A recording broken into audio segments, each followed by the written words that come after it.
Hello and welcome back to Hot Take here on No Bullshit, where we review the latest movies and give you our hot take on them.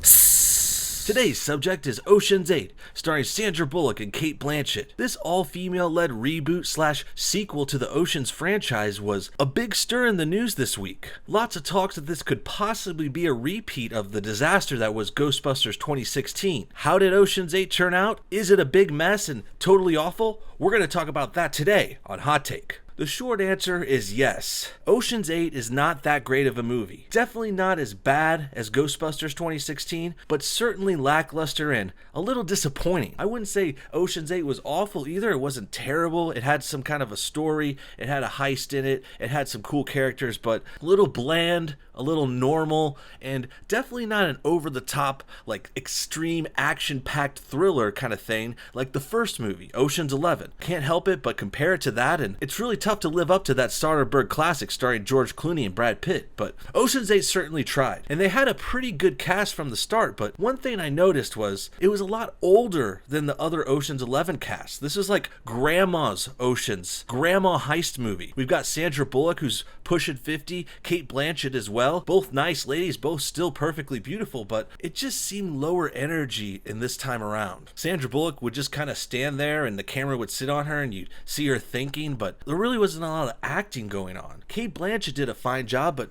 she kind of threw me off because she's wearing man suits and was super butch the whole time.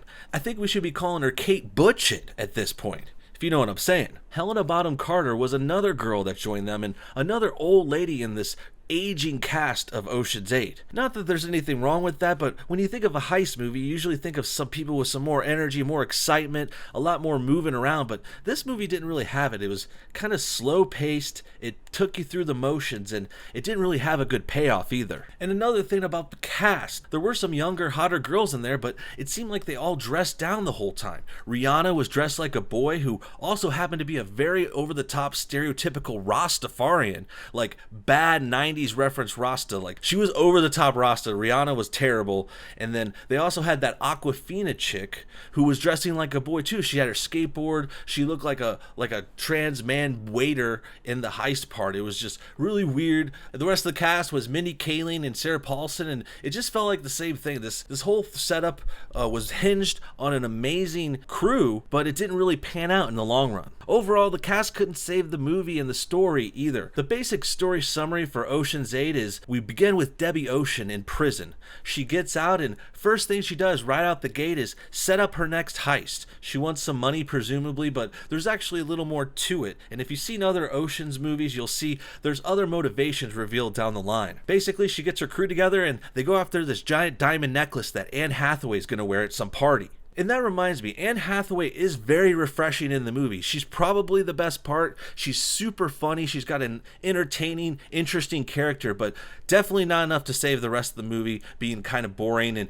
kind of lackluster. Anne Hathaway was the only hottie in the movie too, so that was welcome. It was nice to see that they do recognize there are some hot girls out there, but there was only one in this movie, and that was Anne Hathaway. Another thing I didn't like about the movie is it seemed a little long. It dragged on. The heist happens a little early. There's like a lot of scenes after it, and it just seems like the movie's just dragging it out to the end, and there's like obviously there's some kind of like twist and turns, and they didn't really surprise me, didn't really shock me too much. The other thing I could complain about is a very bland and boring male counterpart to Sandra Bullock. She had a lover, ex-boyfriend in the movie, and he didn't really provide the same oomph that Julia Roberts did. Like when you see Julia Roberts in Ocean 11, everyone's like, holy shit, he used to have this really hot wife.